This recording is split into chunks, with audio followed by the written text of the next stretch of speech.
porque desde a semana passada, né, desde a semana de carnaval, está repercutindo, né, na mídia, nas redes sociais, por causa da declaração daquela cantora que é evangélica, pastora, mas que por alguma razão ela estava cantando no carnaval junto com a Ivete Sangalo, né, aquela baby do Brasil, que ela é mãe também daquela pastora famosa, aquela Sara Shiva, né, que foi a primeira pessoa na família dela que se converteu ao Senhor, e ela se converteu também por meio da pregação da filha, né? E é uma pastora muito focada em relações, de relacionamentos, né, de marido e mulher, de aguardar, esperar esperar, né, a pessoa certa no tempo do Senhor, esperar e se guardar para esta pessoa. Ela foca muito nisso. E já a mãe dela foca muito, a pregação da mãe dela é muito focado exatamente nessas questões do Apocalipse, né, que a gente chama também de escatologia. A escatologia é a doutrina, o estudo acerca das últimas coisas, ou a teologia do fim do mundo. Tá certo, amados? Escatologia é isso, que é o que trata não apenas o livro de Apocalipse, né? Que o livro de Apocalipse é a revelação, em sua maior parte, voltada para o que há de acontecer nos últimos dias, mas também temos pinceladas acerca desses acontecimentos vindouros em praticamente toda a Bíblia, até mesmo desde o Antigo Testamento, passando por Jesus Cristo e também pelos apóstolos, tá certo, amados? E diante disso que tem surgido, né, esse tema que ficou em destaque nessas últimas semanas, nesses últimos dias, algumas coisas me incomodaram do que eu ouvi, não só em redes sociais, não só em televisão, mas que eu ouvi entre irmãos e que eu ouvi recentemente também de pregações, né, acerca exatamente do que é que a palavra fala a respeito do arrebatamento, o que é que a palavra fala a respeito da segunda vinda de Cristo, né? Às vezes a gente brinca aqui, ó, no altar e pergunta: e se Jesus voltar agora? Né? A gente não brinca assim, às vezes, você está preparado? Será que você ia subir junto com Jesus se ele voltasse agora? Às vezes a gente brinca dessa forma, exatamente para trazer uma reflexão da igreja, para saber se ela está aguardando como uma noiva prudente aguarda pela chegada do seu noivo. Quem já ouviu aqui aquela parábola que o Senhor Jesus nos conta acerca das noivas prudentes e das noivas imprudentes, ou das noivas loucas, né? Porque imprudentes é um eufemismo, ele chama mesmo de loucas. As noivas loucas, nécias, né? Daquelas que guardavam a sua lamparina com óleo, e daquelas que não tinham guardado óleo para a sua lamparina, enquanto esperava a vinda do noivo para as bodas, a sua lamparina acabou o óleo e ela se apagou. E essas, quando o noivo chegou para buscá-las, essas ficaram porque elas tinham saído no meio da noite para comprar mais óleo, enquanto que as outras estavam com sua lamparina acesa, porque elas tinham trazido bastante óleo para alimentar a chama. Você tem alimentado a sua chama? Você tem aguardado pacientemente a chegada daquele que vai nos resgatar, que vai nos levar para junto dele mesmo? Quem tem aguardado aqui pacientemente? Então, às vezes a gente brinca, que está aqui no altar: e se Jesus voltasse agora? Será que você subiria? Né? Mas, igreja, você acha que ele pode voltar agora? No instante seguinte daqui? A palavra nos fala isso? É sobre isso que nós vamos falar aqui esta noite, porque a palavra nos deixa bem claro, não tem data e hora específica, mas ele sinaliza bem especificamente os acontecimentos que precisam ser realizados primeiro, para que então venha o retorno de Cristo e o arrebatamento da sua igreja, da sua noiva. E é sobre isso que nós vamos falar aqui esta noite. Não dá para falar tudo acerca do tema, porque esse é um dos temas mais complexos da palavra de Deus. Só para você ter noção, só entre as quatro linhas de pensamentos mais difundidas acerca desse tema, existem 4 linhas de pensamento de doutrina diferentes. 4. Só entre as principais, tirando as que são menos difundidas. Só entre as principais são 4 linhas de pensamento. O tema mais complexo. É um dos mais difíceis, junto com também, né, a geologia, né? É um dos temas mais difíceis, exatamente a respeito disso, porque nós estamos falando de coisas que ainda não aconteceram, ou seja, estamos falando de mistérios e profecias. É disso que nós... E a questão de mistérios e profecias, elas são tão difíceis de serem compreendidas, igreja, que na grande maioria das vezes você só sabe o cumprimento da promessa quando ela acontece. Você só sabe exatamente quando a profecia realmente se cumpriu, quando ela acontece. Você não sabe, vai acontecer agora, que profecia tal. Não, você só sabe depois que acontece. E ainda assim há aqueles que, mesmo a profecia se cumprindo, ainda há aqueles que duvidam dela. Porque todas as profecias acerca do Messias foram cumpridas em Cristo. E ainda assim, a maior parte dos judeus não reconhece Jesus como Cristo. Não conhece Jesus como Messias. Mesmo todas as profecias a seu respeito terem sido concretizadas nele. E ainda assim, a maioria dos judeus não creram. Então, falamos sobre profecias, falamos de mistérios. E muitas coisas que são relacionadas principalmente a visões, né? Principalmente, por exemplo, as visões que Daniel nos dá, as visões de Ezequiel, as visões do apóstolo João e algumas pinceladas que o apóstolo Paulo dá também acerca desse assunto. O que nós temos de mais concreto é exatamente aquilo que o próprio Senhor Jesus falou a respeito disso. Porque somente Jesus tem a total consciência de todos esses acontecimentos. A única coisa a esse respeito que ele não sabia quando estava durante o seu ministério na terra, quando ele estava encarnado, né? A única coisa a esse respeito que ele não sabia era data e hora. Porque ele disse que ninguém, nenhum anjo, nem mesmo o filho sabe, somente o Pai que está nos céus, quando essas coisas há de acontecer. Mas ele fala, mas haverá sinais. E aí ele anuncia os sinais que aconteceriam. Tá certo, amados? Então, o assunto é complexo, não dá para abordar tudo a respeito deste assunto, tá certo? Mas eu vou tentar abordar exatamente as questões que eu tenho observado que tem sido divulgado, que tem sido difundido de forma errada, equivocada. E a gente sabe como é fácil um engano ser espalhado. O difícil é pregar a verdade. Mas pregar um engano, o engano se espalha como a ferrugem, como a podridão. Rapidamente. Agora a verdade você tem que lutar para que ela seja espalhada.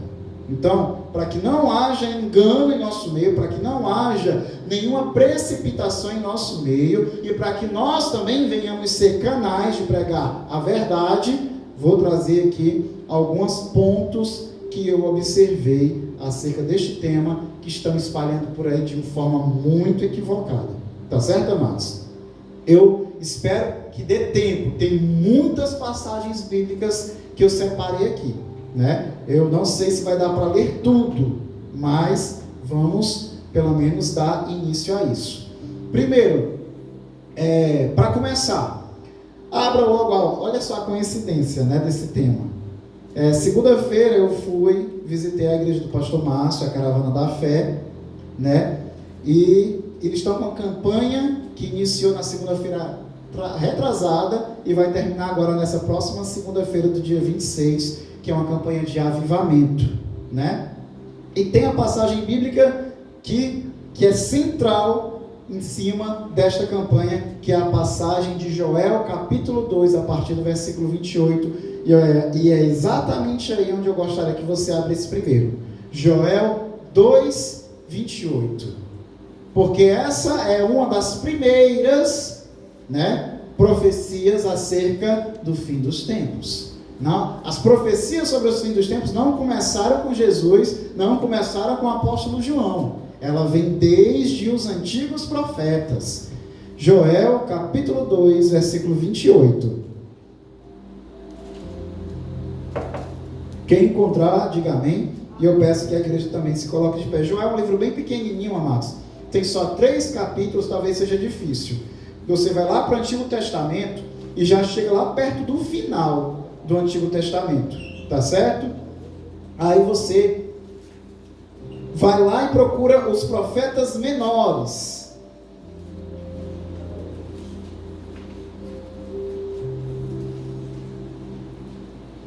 Chega lá no Antigo Testamento e vai voltando os livros. Vai voltando. É depois de Daniel, depois de Ezequiel, de Oséias, antes de Amós, antes de Obadias, de Abacuque. Amém? Quem encontrou? Todos encontraram? Se alguém não encontrou, diga misericórdia. Tem gente, vamos aguardar. Também tem na tela. Oséias 2, 28. Joel 2, Oséias, eu falei Oséias. Joel 2, 28. Dá um desconto pro pastor, mano. Passei a tarde lendo, aí as coisas embaralham. Tem que ter o maior cuidado para a gente não trazer. Porque, igreja, como o assunto é complicado, eu tenho que ter o cuidado de não confundir ainda mais a sua mente. Porque é o que muitas vezes acontece quando um pregador se arrisca a pregar sobre um assunto complexo, sem procurar entender o nível em que cada um dos irmãos estão. Porque às vezes eu posso pregar aqui do jeito que eu entenderia, mas aí boa parte não ia entender, tá certo? Joel 2, 28, está até o 32, está escrito: e acontecerá depois que derramarei meu espírito sobre toda a carne, vossos filhos e vossas filhas profetizarão, os vossos velhos sonharão, e os vossos jovens terão visões. Até sobre os servos e sobre as servas derramarei o meu espírito naquele dia. Isso aqui é a profecia sobre o que, igreja? Essa profecia aqui é sobre o que? Já foi cumprida essa profecia?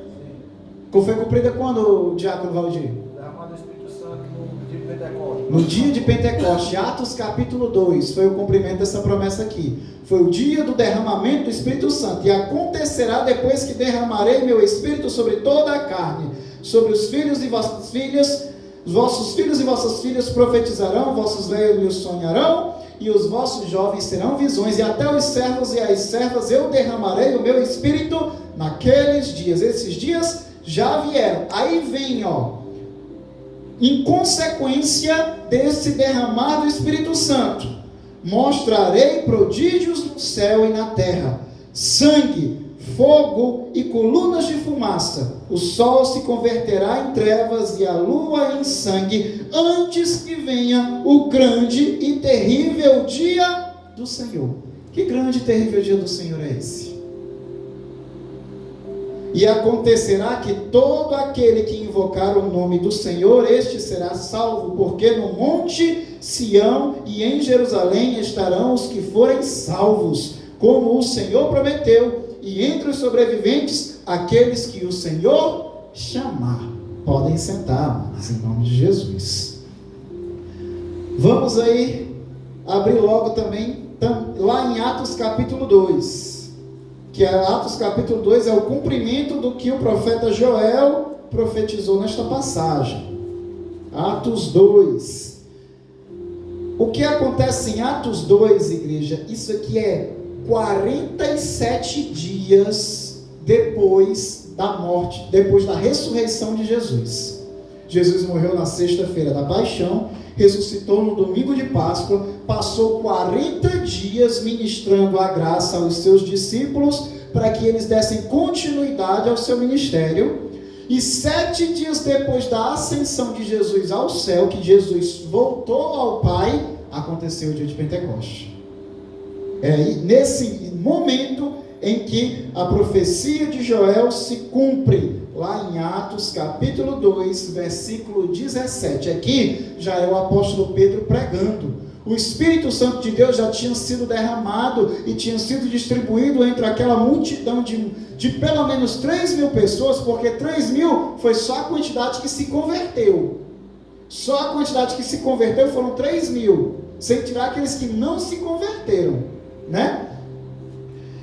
Foi derramado o Espírito, foi repartido línguas como que de fogo entre aqueles povos de diversas nacionalidades, e ainda assim todos eles se compreendiam. Aí, depois de haver acontecido isso, veio o apóstolo Pedro pregando exatamente, ele começa a sua pregação exatamente partindo da profecia do profeta Joel. E acontecerá nos últimos dias, diz o Senhor, que derramarei o meu espírito sobre toda a carne. Vossos filhos e vossas filhas profetizarão, vossos jovens terão visões e sonharão os vossos velhos. Até sobre os meus servos e sobre as minhas servas derramarei o meu espírito naqueles dias e profetizarão. Mostrarei prodígios em cima no céu e sinais embaixo na terra, sangue, fogo e vapor de fumaça. O sol se converterá em trevas e a lua em sangue, antes que venha o grande e glorioso dia do Senhor. E acontecerá que todo aquele que invocar o nome do Senhor, este será salvo. Podemos glorificar a Deus?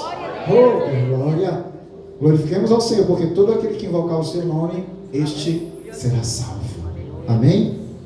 O apóstolo Pedro, isso aqui não foi a pregação toda dele não, isso aqui é só o início, porque ele a sua pregação parte exatamente da profecia de Joel, para demonstrar que o cumprimento daquela profecia estava se dando naquele momento, e o efeito daquela profecia e o cumprimento dela se estende até o dia de hoje. Se estende até o dia de hoje. O momento do derramar do Espírito Santo, ele sinaliza o início da igreja. O nascimento da igreja originou-se ali com o derramar do Espírito Santo, mas também sinaliza o início do princípio das dores. É a partir deste momento que os sinais da segunda vinda do Senhor devem ser observados. E a partir daí, e na própria profecia, já existem alguns desses sinais. Mostrarei prodígios em cima do céu, sinais embaixo na terra, sangue, fogo, vapor de fumaça. O sol se converterá em trevas, a lua em sangue, antes que venha o grande e glorioso, terrível dia do Senhor. O que é esse grande, glorioso, esse grande e terrível dia do Senhor? É a consumação dos tempos. Alguns gostam de chamar o dia do juízo final, o fim do mundo, o cumprimento do Apocalipse, o Armagedon, né? Existem vários nomes que são dados para este grande e terrível, ou grande e glorioso dia do Senhor. É a consumação dos tempos, que é o que tem sido tão anunciado nos dias de hoje. Amém? Agora, abra em 2 Pedro capítulo 3.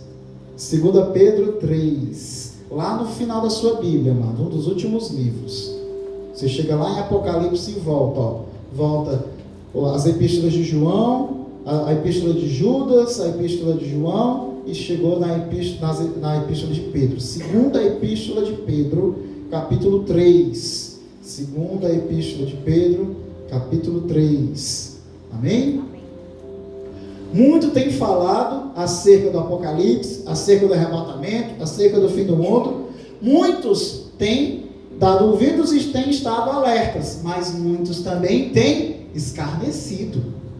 Muitos pegaram esse episódio que aconteceu entre essa cantora Baby do Brasil e a cantora Ivete Sangalo, pegaram esse episódio e muitos estão escarnecendo acerca do que aquela mulher falou naquele dia. Realmente aquele não era o lugar para se falar aquilo ali. Naquele momento aquela mulher lançou pérolas aos porcos. Mas ainda assim, mesmo no lugar daquele que não tinha nada favorável para a pregação da palavra de Deus, com certeza devia ter crente desviado ali que quando ouviu foi se reconciliar depois.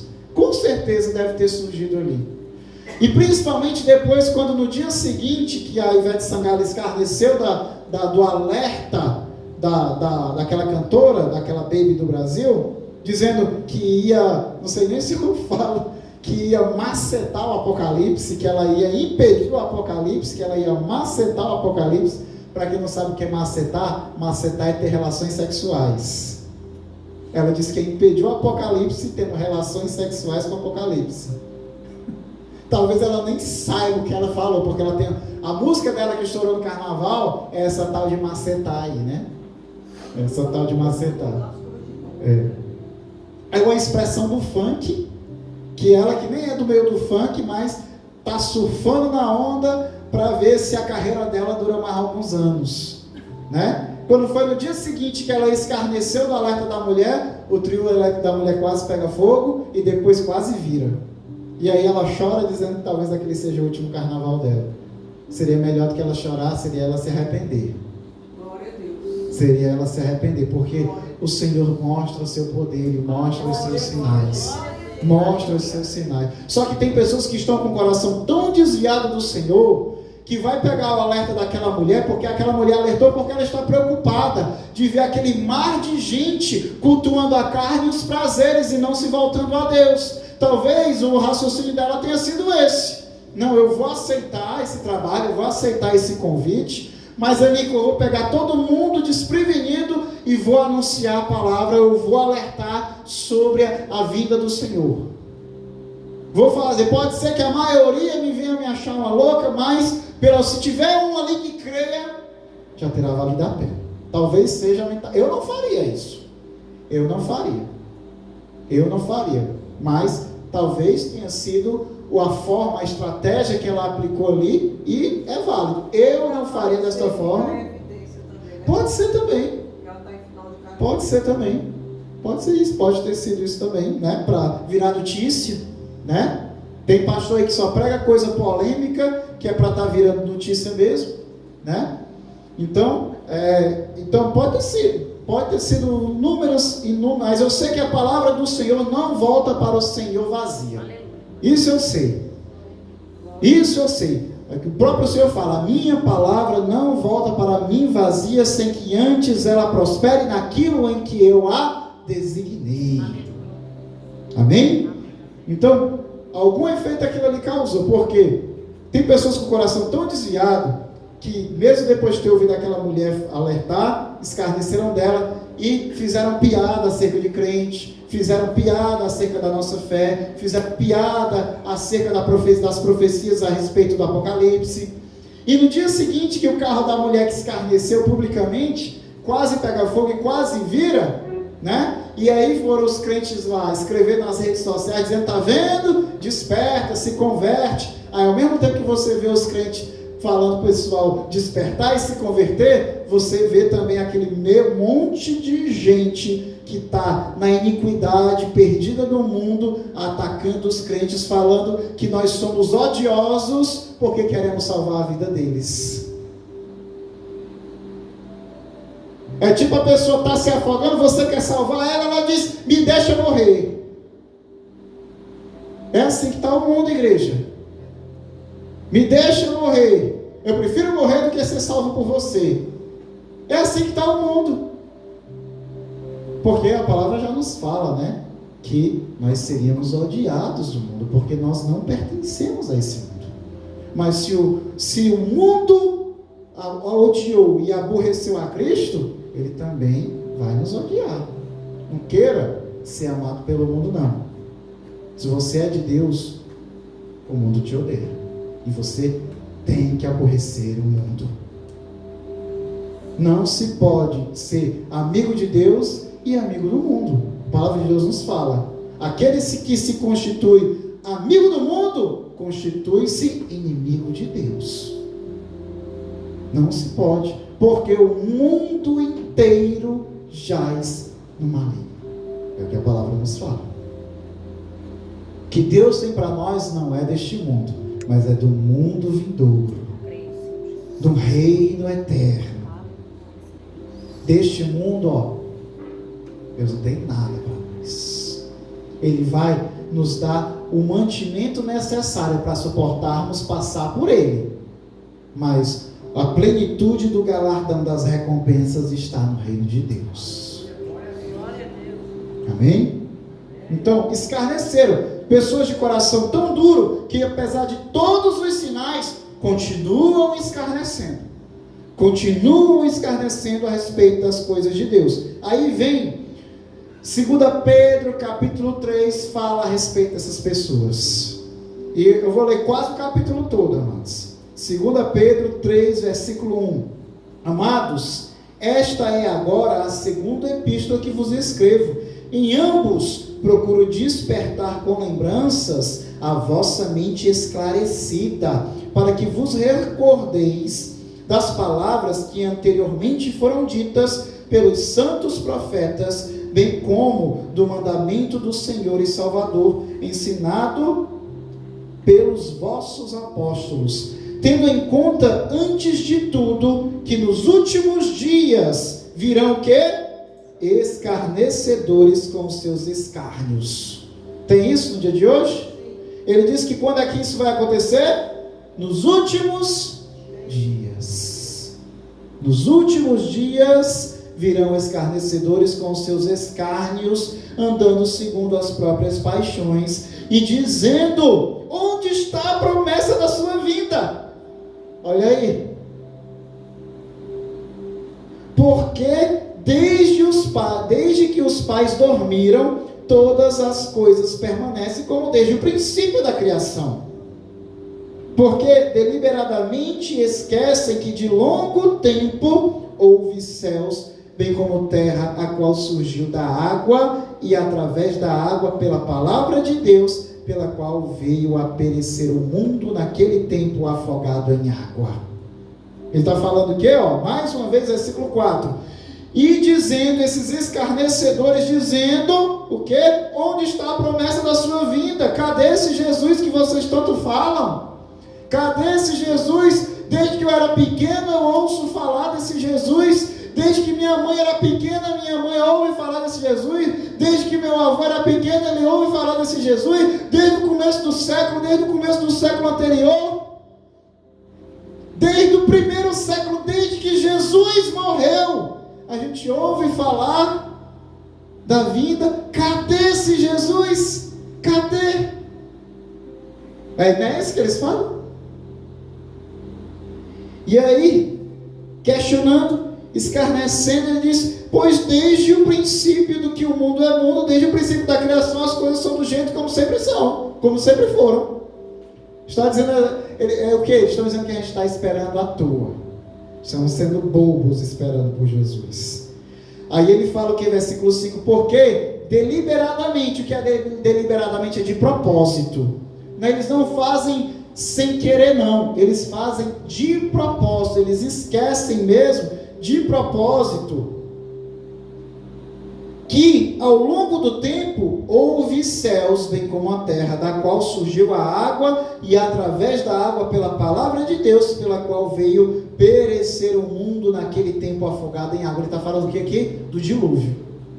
Ele está falando, do mesmo jeito que fizeram na época do dilúvio, estão fazendo agora. Eles não escarneciam de Noé? Noé construindo a arca no meio do deserto. Uma arca enorme, o maior barco já construído naquela época, até aquela época. Um barco para abrigar toda a sua família e toda a espécie de animal terrestre. Ele tinha construído no meio do deserto. Caminhava quilômetros e quilômetros para buscar madeira. Chovia, passava de semanas, de meses sem chover. E ele construindo a arca. Passou 100 anos construindo a arca. E virou ponto turístico para as pessoas irem lá fazer piada sobre Noé e a sua família. Escarnecendo. Escarnecendo sobre Noé. E hoje não fazem isso também? Que chuva é essa, Noé? A gente está no meio do deserto, Noé, olha em volta. Que chuva é essa que tu está esperando, Noé? É a mesma coisa que fazem com a gente em relação a Jesus. Cadê esse Jesus que não vem? Cadê que desde pequeno eu ouço esse Jesus não vem?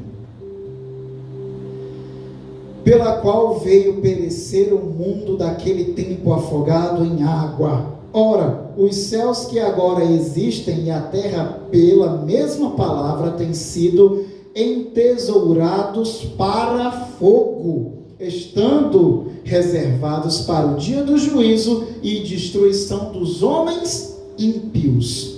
Há, todavia, uma coisa, amados, que não deveis esquecer, que para o Senhor um dia é como 1000 anos, e 1000 anos como um dia. O que ele está falando aqui, que para Deus não importa o tempo.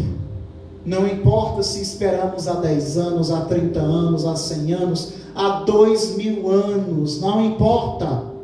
Porque para Deus não importa o tempo, tudo está contido nele. Não importa para Deus, porque para Deus 1000 anos é como um dia, e um dia é como 1000 anos. Deus não experimenta o tempo como nós experimentamos, porque o próprio tempo está sujeito a ele.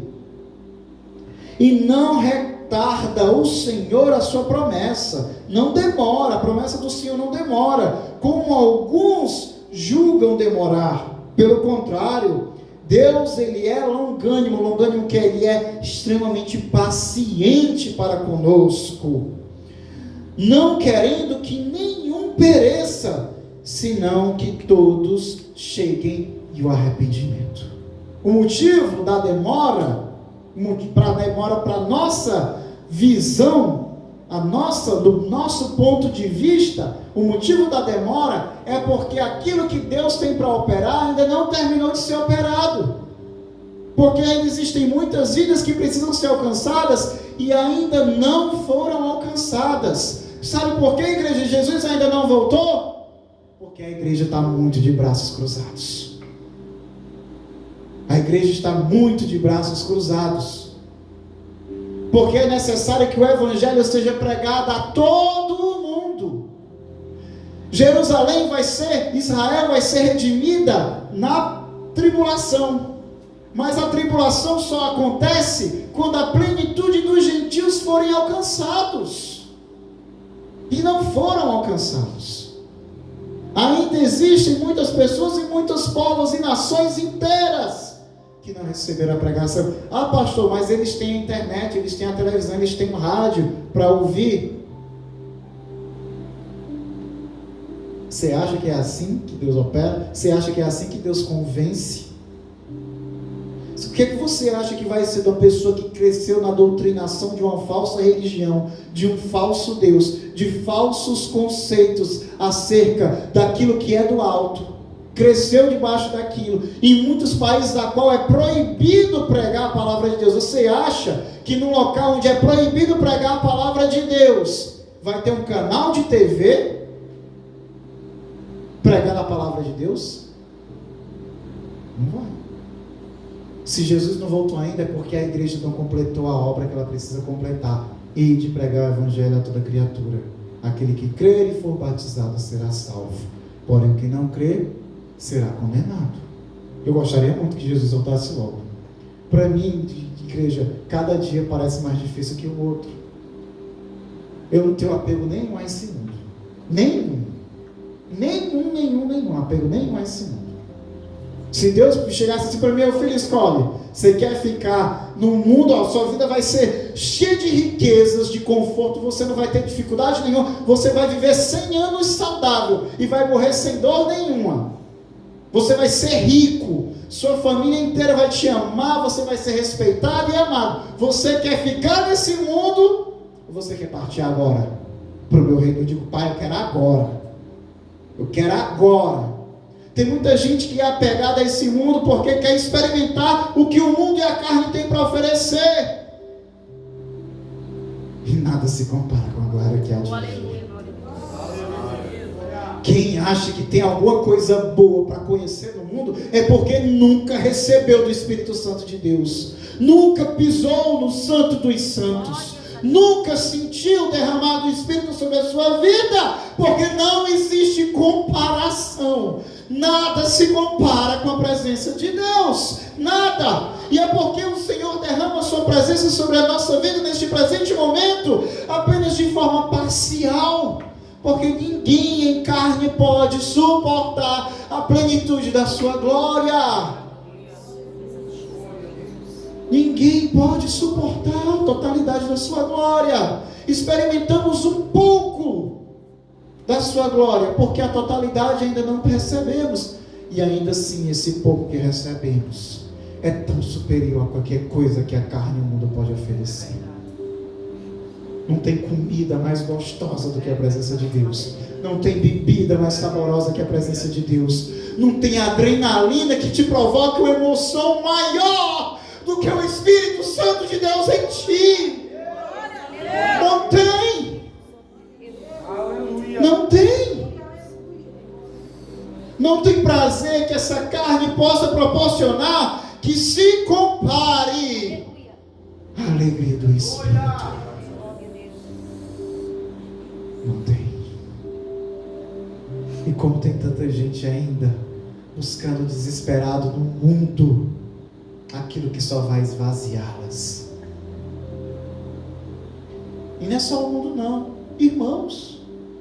E quando falamos de apocalipse, de arrebatamento, de fim do mundo, tem irmãos que ficam morrendo de medo. Irmão, eu desejo, eu anseio. Pode até ser egoísta da minha parte, desejar. Eu queria que Jesus voltasse agora. Pode até ser egoísta da minha parte, mas o meu desejo é esse. O apóstolo Paulo também diz que lá no livro de Filipenses, eu acho que capítulo 2, ele fala que ele preferia estar com Cristo, que isso, morrer para ele era lucro, porque era infinitamente melhor partir e estar com o Senhor. Ele não fala isso, mas ele fala: por outro lado, eu estou constrangido por causa de vossa parte, de vossa causa, porque se eu permanecer em carne, será edificação para a igreja. Ele queria estar com o Senhor, mas ele sabia que a obra dele ainda não estava completa. Então, ele preferia estar ainda em carne, porque por amor à igreja do Senhor, ele tinha mais a fazer. Ele também diz, né? Completo na minha carne o que resta das aflições de Cristo em favor da igreja. Para aqueles que dizem, né, que o preço está pago na cruz, né? Está pago o preço da nossa salvação, igreja, está pago. Mas ainda existe uma cruz para ser carregada. Por isso o apóstolo Paulo fala: eu completo na minha carne o que resta das aflições de Cristo, por vossa causa, por causa da igreja. Pastor, pastora, paga muito preço por causa da igreja. A gente paga na nossa carne o restante das aflições de Cristo, em favor de vocês, igreja, para que vocês possam receber completamente aquilo que Deus tem preparado para cada um de vós. Oh, aleluia. Santo és tu, Deus.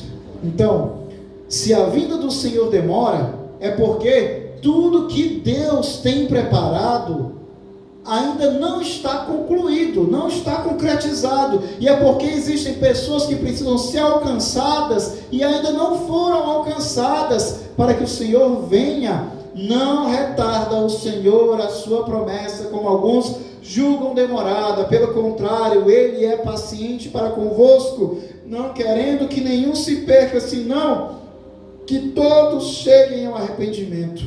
Versículo 10: virá entretanto como ladrão o dia do Senhor. Quando ele diz que ele virá como ladrão, é que virá sem aviso, no qual os céus passarão com estrepitoso estrondo, e os elementos se desfarão abrasados. Também a terra e as obras que nela existem serão atingidas, visto que todas essas coisas hão de ser assim desfeitas.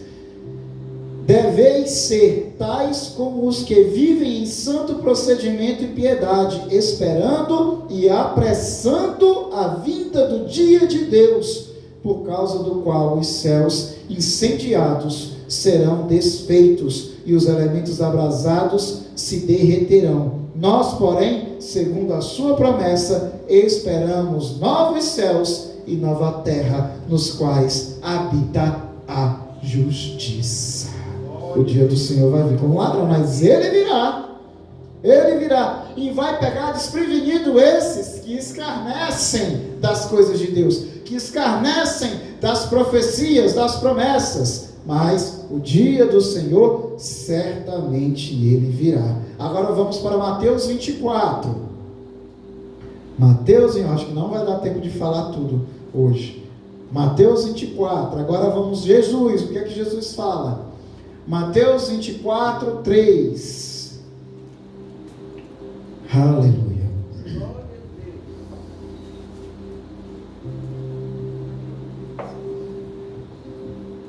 E estando assentado no Monte das Oliveiras, chegaram-se a ele e seus discípulos em particular, dizendo: Dize-nos quando serão essas coisas e que sinal haverá da tua vinda e do fim do mundo? Jesus respondendo disse-lhe: acautelai-vos, que ninguém vos engane. Olha, tenham cuidado, que ninguém vos engane sobre isso, porque muitos virão em meu nome dizendo: eu sou o Cristo, e enganarão a muitos. E ouvireis de guerras e de rumores de guerras. Olhai, não vos assusteis, porque é necessário que isso tudo aconteça. Mas ainda não é o fim. Ainda não é o fim. Porquanto se levantará nação contra nação e reino contra reino, e haverá fomes e pestes e terremotos em vários lugares. Mas todas essas coisas são só o princípio das dores. Isso aí é só o começo. Isso que estamos vivendo, estamos observando, e observamos todas essas coisas desde a partida do Senhor. Isso é só o princípio das dores. Então vos hão de entregar para serdes atormentados e matar-vos-ão, e sereis odiados de todas as nações por causa do meu nome. Nesse tempo, muitos serão escandalizados, trair-se-ão uns aos outros, e uns aos outros se odiarão. Olha só, e depois desses sinais, rumores de guerras, fomes, pestes, nação contra nação, isso ainda não é o final, é só o princípio das dores, porque depois disso vocês vão ser perseguidos, serão odiados das nações, e até alguns serão mortos por causa do meu nome. Isso aí aconteceu com quem? Com os apóstolos, no primeiro século, os primeiros enviados do Senhor. Só dos 12 escolhidos como discípulos, apenas um morreu de morte natural e morreu preso. Apenas um. Os outros morreram mortes terríveis, né? Só que aqueles heróis da Bíblia, os mártires e os pais da igreja, que se permaneceram fiéis ao Senhor para edificar uma igreja forte, a igreja se fortaleceu. A igreja se fortaleceu a tal ponto que ela começou a influenciar a cultura e os governos. E chegou um momento lá no século IV em que o próprio imperador de Roma se sentiu acuado pela nossa fé. Foi quando Constantino. Alguns questionam se a conversão dele foi sincera, se a conversão dele foi por interesse, para utilizar a religião cristã como uma ferramenta de influência, porque o império dele estava se desfacelando entre várias rebeliões e ataques externos de povos bárbaros, né? O reino, o Império Romano já estava dividido entre o Império Ocidental e Oriental, estava dividido em dois, né? Então, o império se desfacelando, alguns acham que aquilo ali foi uma jogada estratégica para que ele usasse da fé cristã para estabelecer alguma influência, algum controle que resgatasse a unidade dentro do seu império. Não impediu, seu império ruiu, Roma caiu, mas a igreja permanece de pé. A igreja permanece de pé. É questionado, mas o fato é que uma Roma que era conhecida pela homossexualidade, pela promiscuidade, pelo adultério, pela idolatria, pelo sacrifício a falsos deuses, uma Roma e um território ali também que Roma dominava na época da Grécia, era conhecido como povos que jogavam nos aterros, nos lixões, as crianças que nasciam deficientes. Uma nação que era conhecida por todo tipo de coisa imoral. A igreja exerceu influência e transformou o mundo conhecido da época. No mundo cujos casais eram fiéis uns aos outros, que os pais que o marido respeitava a mulher, o marido, os filhos honravam os pais. E isso, a igreja exerceu uma influência positiva por muito tempo, mesmo nos séculos em que a igreja apostólica romana, ela já tinha se desviado do Senhor. Mesmo nesta época, os valores dos Atos dos Apóstolos do Senhor Jesus, no meio das pessoas, das ovelhas do povão, permanecia forte. A igreja exerceu uma forte influência sobre a cultura por muito tempo. Mas, a partir do século passado, desde o século XX, e isso mais acentuado agora no século XXI, a igreja está perdendo terreno. Isso que é falado aqui, e que seremos perseguidos, odiados de todas as nações, isso aqui está voltando a acontecer. Cada vez mais a gente vê uma mídia voltada a nos atacar, a nos demonizar, a falar que o fato de nós anunciarmos a palavra de Deus estamos pregando ódio. Porque anunciamos Cristo como único e verdadeiro Salvador, nós somos intolerantes a outras religiões. É isso que eles querem nos pintar. O mundo está se voltando contra a igreja. Porque a igreja não pertence ao mundo. A igreja pertence a Deus. Glória a Deus. Isso tudo aqui, começou no primeiro século, deu uma parada ao longo dos séculos seguintes e agora está se acentuando novamente. Sinal dos tempos. E surgirão muitos falsos profetas que enganarão a muitos, porque por se multiplicar a iniquidade, o amor de muitos se esfriará. Mas aquele que permanecer até o fim, esse será salvo. E este evangelho do reino será pregado em todo o mundo, em testemunho a todas as nações. Então virá o fim. Então virá o fim. Depois de tudo isso aqui, é que virá o fim. Amém? Agora vamos para a parte do arrebatamento e da tribulação, que é onde o caldo engrossa, onde o engodo fica mais emaranhado, né? Ele diz que depois de tudo isso aqui, de todos esses sinais que ele relata aqui, então virá o fim. Isso aqui é Jesus falando. E ele continua mais depois, que eu vou trazer o que ele fala mais depois. Mas o que fala sobre arrebatamento e sobre a tribulação. O que é que o arrebatamento é? O arrebatamento, como nós conhecemos de forma assim, como eu posso dizer, popular, o arrebatamento é o livramento da igreja de passar pela tribulação. Não é assim que a gente costuma ouvir? Que a igreja vai ser arrebatada antes da tribulação acontecer? Né? Quem quer ficar para a tribulação? Quem quer ser arrebatado? Né? Mas o que é que a palavra fala sobre isso? Né? Vamos lá. O livramento da igreja, ou como alguns chamam de arrebatamento. Existem as 4 principais interpretações acerca do arrebatamento da igreja. Eu vou só mencionar que não vou falar, eu não vou esmiuçar o que cada uma fala, mas as 4 são: a visão pós-tribulacionista, que afirma que a igreja passará por toda a tribulação; a visão semi-tribulacionista, que diz que a igreja passará pela primeira metade da tribulação; a visão pré-tribulacionista, que afirma que a igreja não passará em nenhum momento pela tribulação, que ela será arrebatada antes da tribulação acontecer. E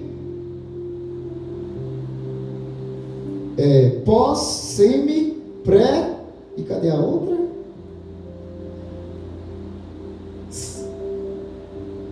Semi, pré, cadê a outra?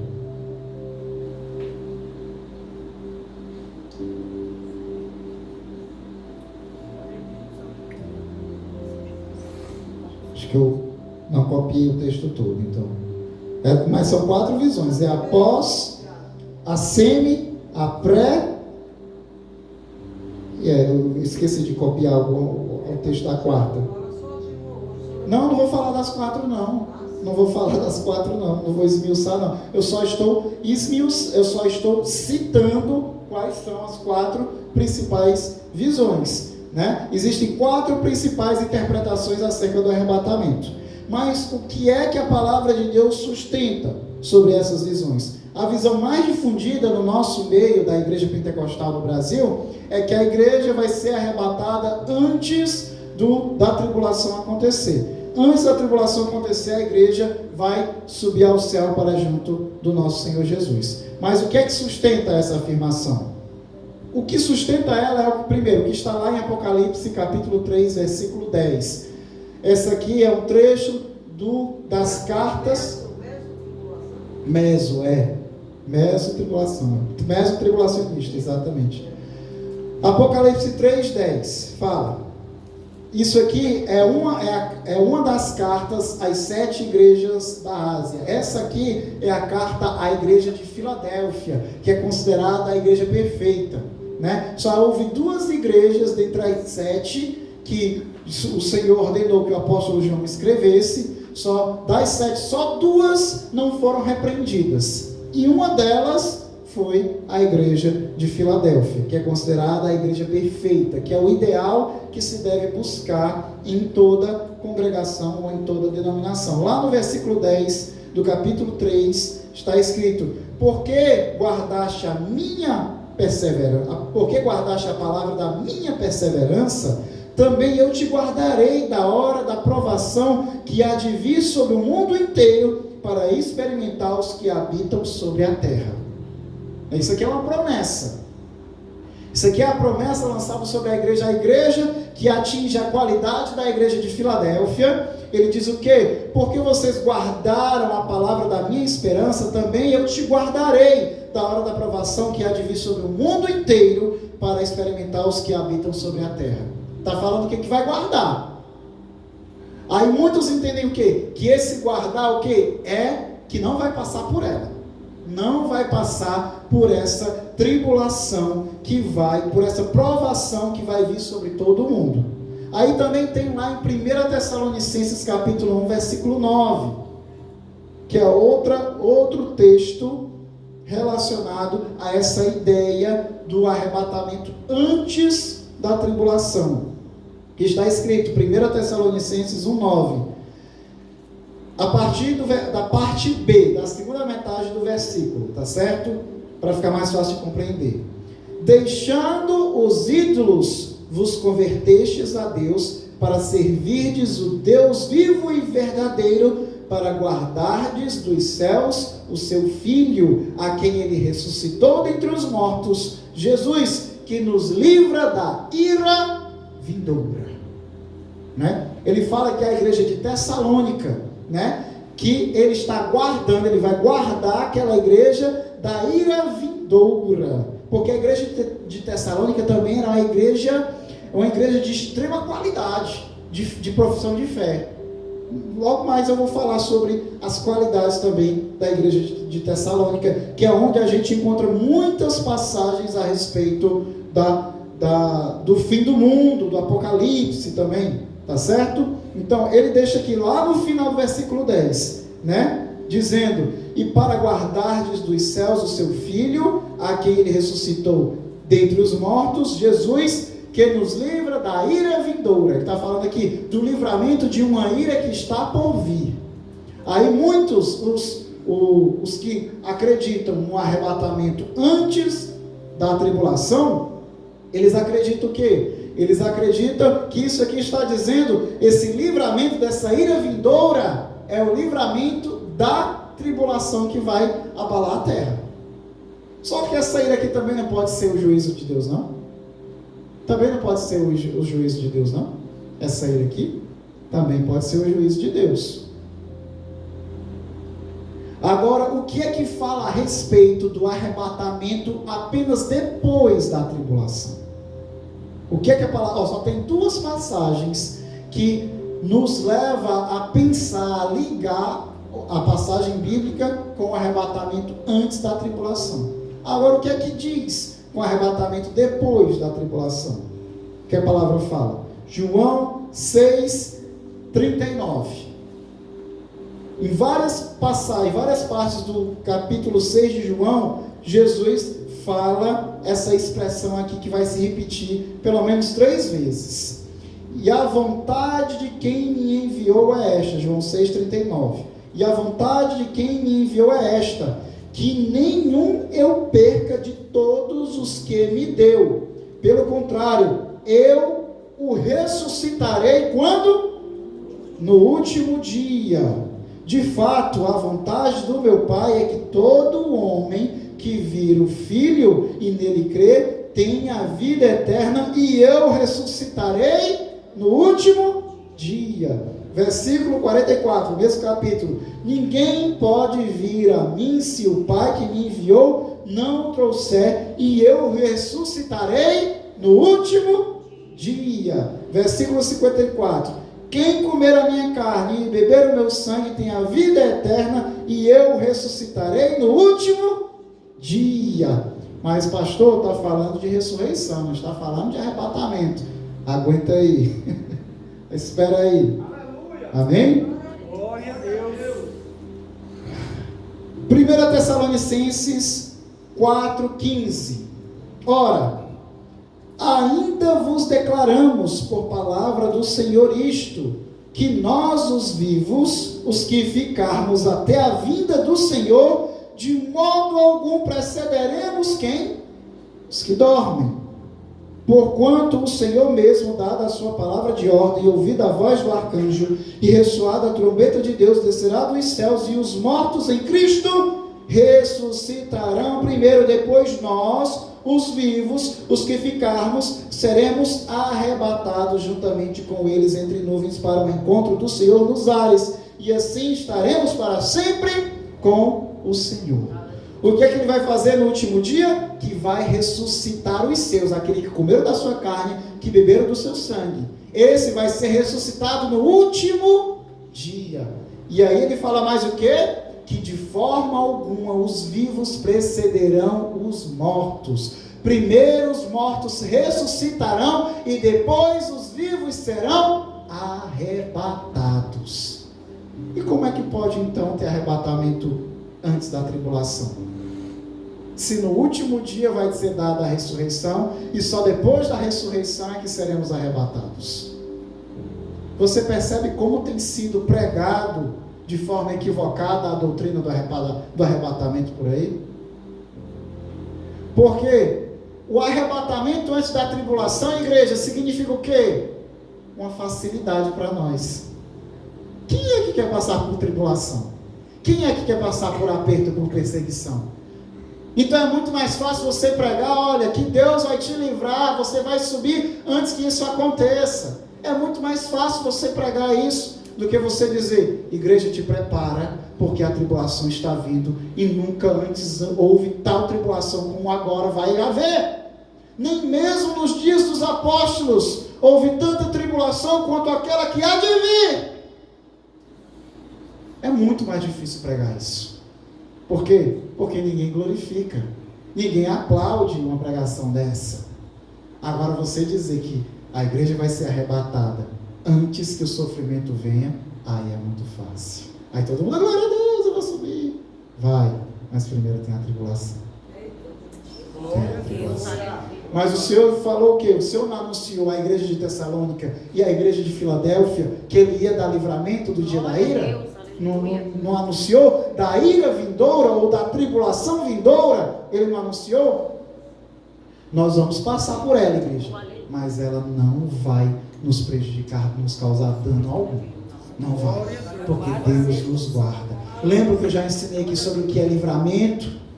Livramento não é Deus impedir que as coisas aconteçam com a gente, não. É as coisas acontecerem e não nos causar mal nenhum. Aleluia, glória a Deus. Lembra como foi que Deus livrou Sadraque, Mesaque e Abednego da fornalha? Foi dizendo que eles não iam passar pela fornalha? Foi mudando a ideia do rei? Não, foi fazendo eles entrarem na fornalha e o fogo não queimou nem a roupa do cabelo deles, para fazer com que Deus fosse glorificado até por aquele rei ímpio. Ao ver, como é que pode? Como é que pode? Eles não queimaram, não tem nem cheiro de fumaça, nem cheiro de fogo em seus cabelos, em suas roupas. Aqui Deus Deus seja glorificado. A tribulação vai vir, todo mundo vai sofrer, igreja.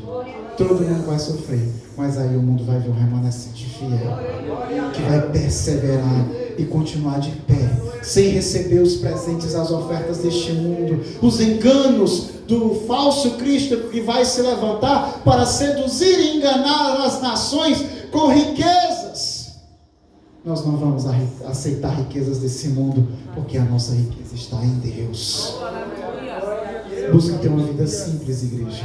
Não aceite a prosperidade desse mundo, que quer ensinar que uma vida boa é uma vida cheia de riquezas, de excessos.